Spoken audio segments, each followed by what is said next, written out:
One of our interviews today here at Small Biz Matters with Alexi Boyd is with Cosmos, who is one of the heads of a professional association here at the COSBOA conference. It's obviously very important for professional associations to be attending and be in front of legislators and policy drivers and the people who are the regulators of all that policy. But tell us a little bit about the history of the association and why you think it's so important to be here, Cosmos. Okay, so the ADTIA, which is the Australian Digital and Television Industry Association, started 10 years ago to assist the government in the transition of analogue television into digital. Many years after that successful transition, we formed the Australian Digital and Telecommunications Industry Association because of digital media and the way that the content now is being pulled, not so much pushed by the consumer. So we represent about 200,000 people within the ADTIA, and we get very involved in lobbying the government, creating training packages. I personally sit on 2 Australian standards, which is broadcasting and telecommunications, and also work with the Communications Alliance into the newly to be released mandatory communication standards in Australia. Why is it so important that small business out there seeks out their professional association and becomes a member? What is it about the associations that gives small business more power, in your opinion? Okay, so when a member joins the ADTIA, they are empowered with a great amount of technical knowledge, and we also pass a lot of information on how to integrate into the various government bodies for legislation and compliance. It's such an important moment to be here at the COSBOA Summit, because I think you're in the room with all those regulators. How do you get across all the different issues that your clients and your members have in such a short period of time? Because obviously there's a myriad of issues. How do you focus in and hone in on the policies that are the most important? It's very difficult to home in on the wider picture, but COSBOA offers the ADTIA a wonderful annual event to come and put ourselves in front of the various government departments and put our cases forward annually and the things in particular that have changed, so that they are aware of what is going on and the difficulties being faced. One of the things that I spoke about earlier was that we have about 40,000 contractors that we brought into this world that are now subcontracting in the telecommunications sector.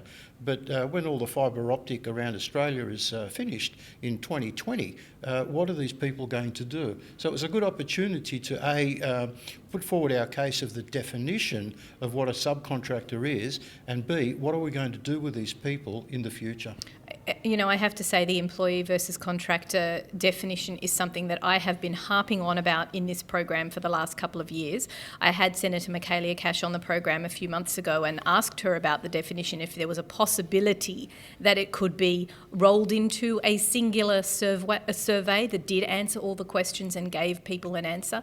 Is that particularly in your industry a big problem? It is a massive problem, and I think one of the answers lies within the contract itself.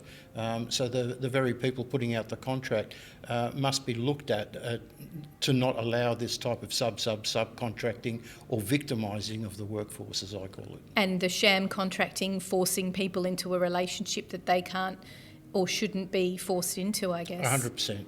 And is that something, in all honesty, that is a problem in your industry in particular? It is in our industry and many other industries. Many times the training of the technical constraints, you can sit in a van, sit with me and watch me for 3 days. Congratulations, you're now on your own.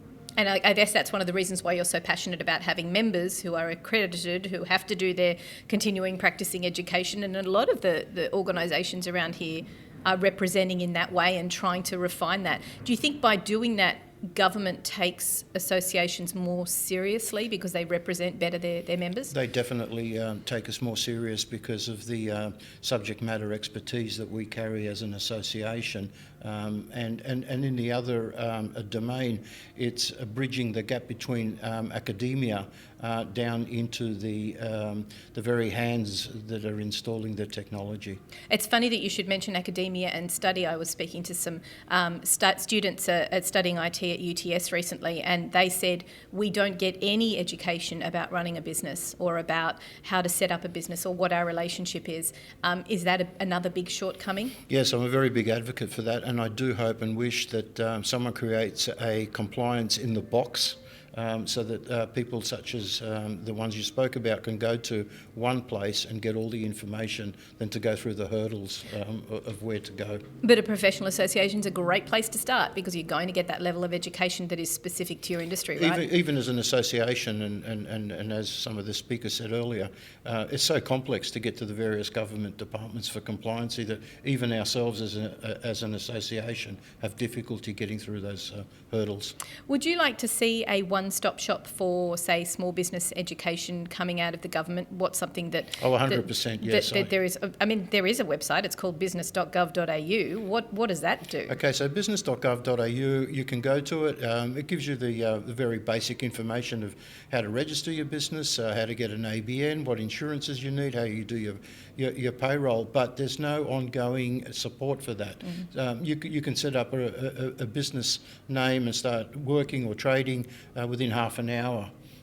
But there's no ongoing support for that when you get some obstacles. And when you ring some of the government departments, it takes forever to get the relevant information. That's right. And it can be sometimes questionable about whether or not the information you're getting is accurate as well.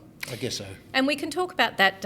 One of the things you raised when you were in the panel I thought was quite interesting was in and around the issue of the actual contracts themselves between the business and the contractor and quality audits. Could you just explain that a little bit more? Sure. So the contract will go out and it'll specify in a broad spectrum what needs to be done over a certain amount of time frame within a certain amount of budget. But once that is delivered, there is an as-built situation where some documentation from the prime contractor flows back to the client saying this is now complete, there you go. But there's no official auditing of that compliance.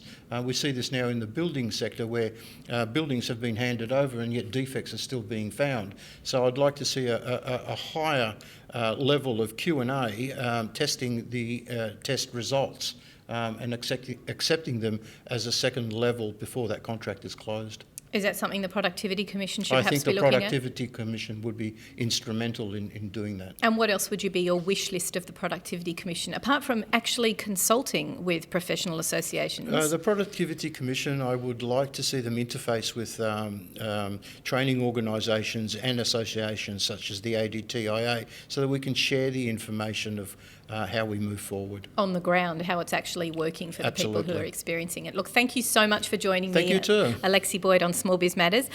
We've been speaking at the COSBOA Summit. As you can hear, there's a myriad of information and wonderful advocates for industries such as Cosmos. Thank you for joining us on the program today. Thanks again.